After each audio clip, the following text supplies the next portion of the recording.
Bien avant de présider la plénière, Janine Mabunda a ouvert les travaux du réseau parlementaire des luttes contre le VIH-Sida, la tuberculose et le paludisme.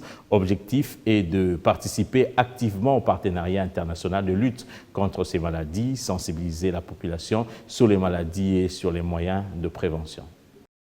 Plus de 35 millions de morts suite au VIH-Sida, 1 million dû à la tuberculose à travers le monde et en République démocratique du Congo. Le paludisme est considéré comme la première cause des mortalités des enfants de moins de 5 ans.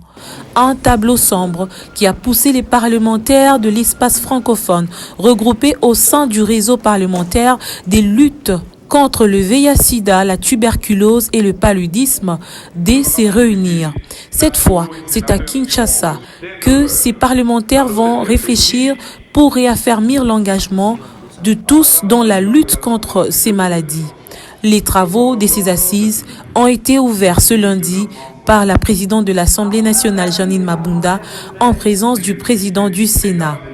À mon humble avis, les parlementaires devraient, au cours de ces assises, définir clairement ce que doit être leur rôle dans ce domaine.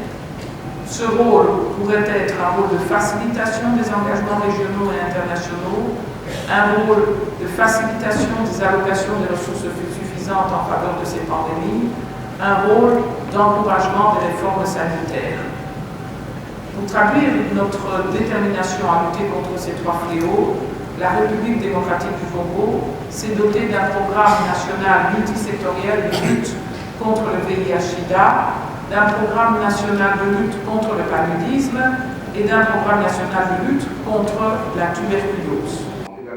Pour les présidents du réseau des parlementaires des luttes contre le VIH-Sida, le choix de la République démocratique du Congo pour ces assises n'est pas fortuit.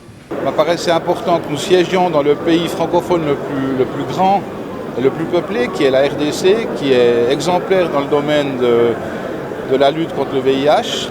C'est aussi extrêmement important d'être en Afrique parce que vous savez, nous avons eu des réunions importantes pour la reconstitution du financement de la lutte au niveau international contre le VIH, le paludisme et la tuberculose.